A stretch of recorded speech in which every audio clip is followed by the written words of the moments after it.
जैसे अगर कुछ हुआ फौरन एक्शन हुआ, एकदम न्याय आयोग बिठा दिया, 2 महीने के अंदर रिटायर्ड जज बिठा दिए कि हमें इसकी रिपोर्ट चाहिए, इसमें किस किस का हाथ है, ये बाहर से बंदूकें कैसे आ गई, पिस्टन कैसे आ गए, पिस्तौलें कहाँ से आ गई, ये बाहर की कहाँ से आया माल ये, और इतनी महंगी, और ये नॉर्मल लड़के और ये विपक्षी पार्टियाँ जो पीछे लगी हुई हैं।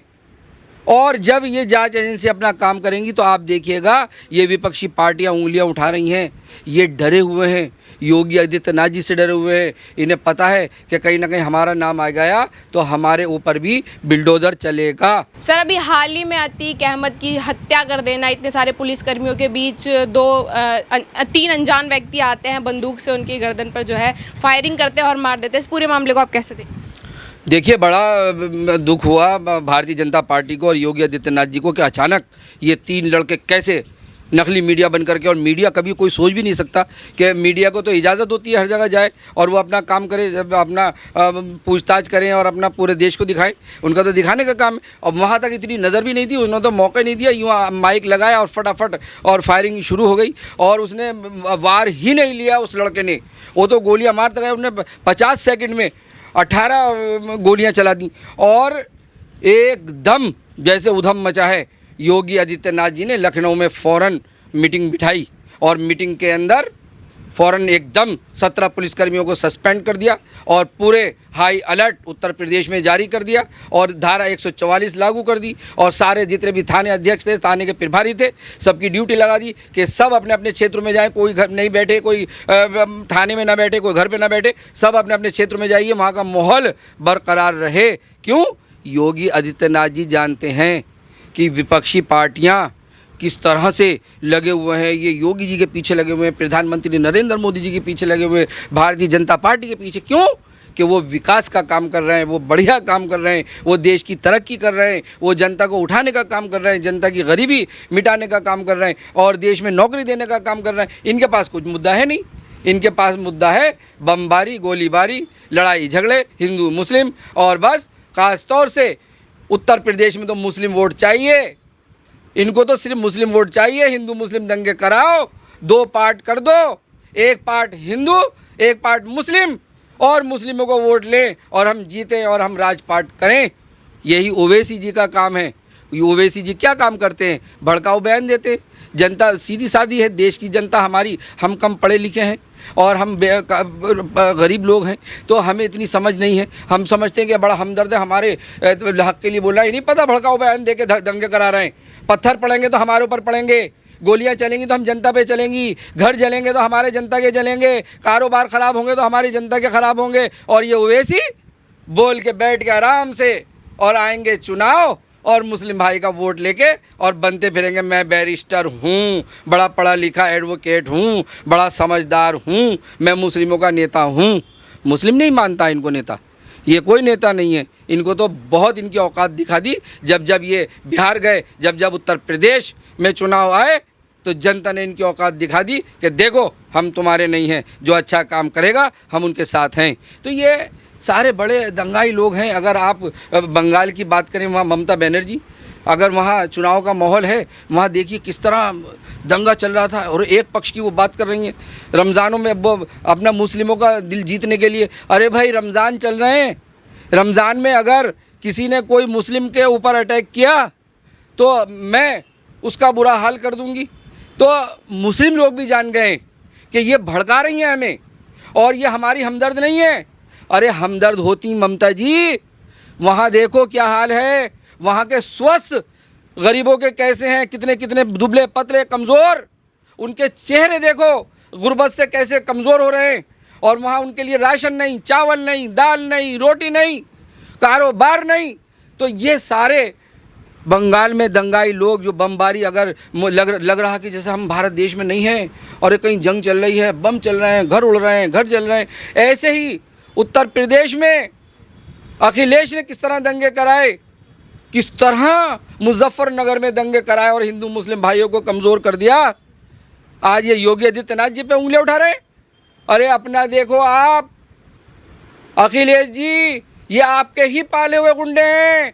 ये अतीक, मोहम्मद अशरफ, ये असद, ये गुलाम, ये सारे लोग ये टिकट भी समाजवादी पार्टी ने इन्हें दिया और इन्होंने ही इनको गुंडा बनाया और ये गुंडा राज योगी आदित्यनाथ जी ने बिल्कुल वहाँ सुपड़ा साफ कर दिया है। और चाहे हिंदू हो या मुस्लिम हो, योगी आदित्यनाथ जी किसी को बख्शने वाले नहीं हैं। वो चाहते हैं कि उत्तर प्रदेश में सुकून रहे।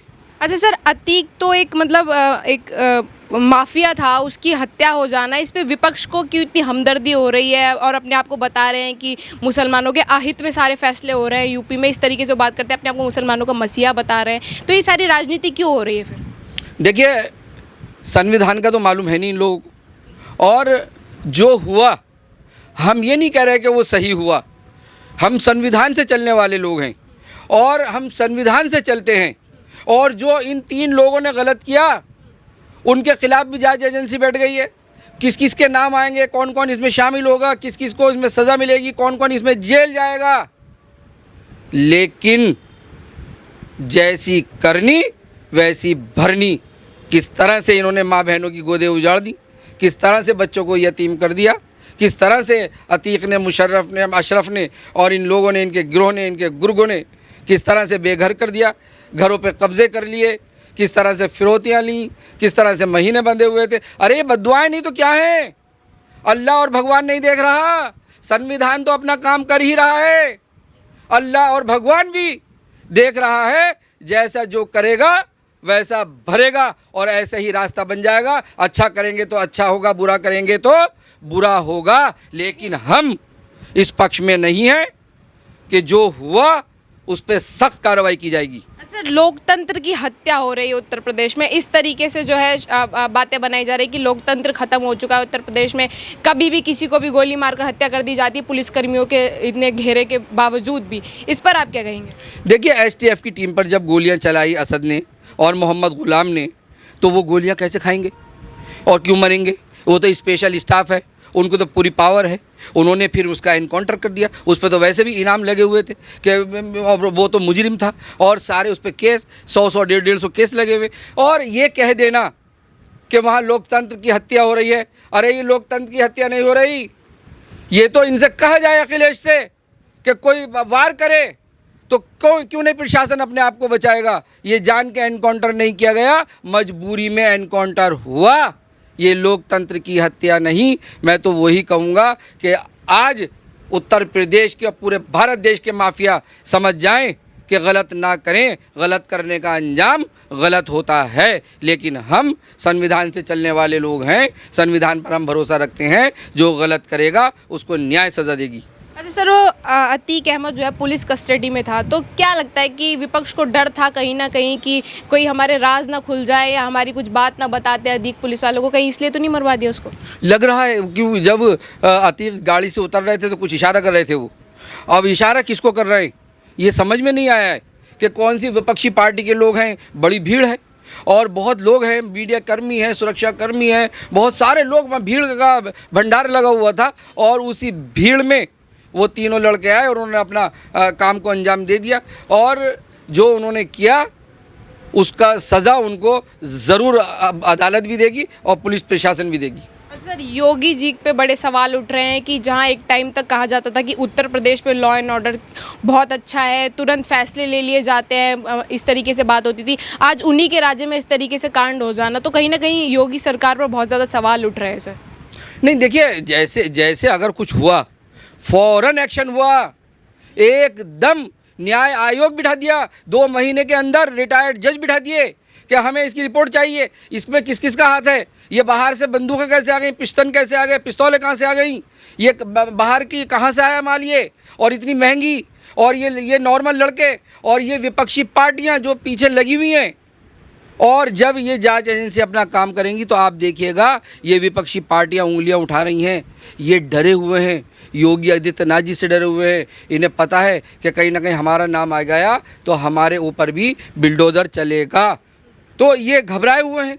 इसलिए ये देखिएगा अब जैसे जैसे जांच एजेंसी बैठेगी और जांच एजेंसी अपना काम करेगी तो इसमें जब इनके नाम निकल के आएंगे कि इसमें कौन कौन था तो आपको हैरत हो जाएगी। सर एक आखिरी सवाल मैं लेना चाहूँगी, आप उन लोगों को क्या बोलना चाहेंगे जो लगातार इसको अभी भी धर्म से रिलेट करके देख रहे हैं कि अतीक अहमद जो है वो मुस्लिम समुदाय से आता था इसलिए उसको इतना प्रताड़ित किया गया, एनकाउंटर करवा दिया, उसकी हत्या करवा दी सरकार ने, तो जो सरकार से रिलेट करके देख रहे हैं और हिंदू मुस्लिम से रिलेट करके देख रहे हैं सर? मैं पूरे भारत देश को और ख़ास तौर से मुस्लिम भाइयों को ये संदेश देना चाहता हूँ कि चोर का कोई मज़हब नहीं होता, बदमाश का कोई मज़हब नहीं होता, मर्डर करने वाले का कोई मज़हब नहीं होता। इनके दिल सख्त होते हैं।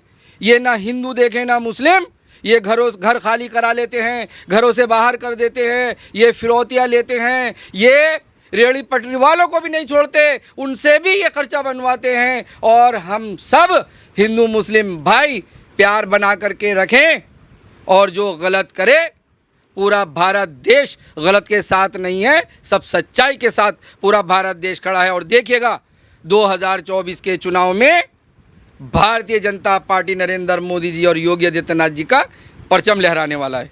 बहुत बहुत धन्यवाद सर।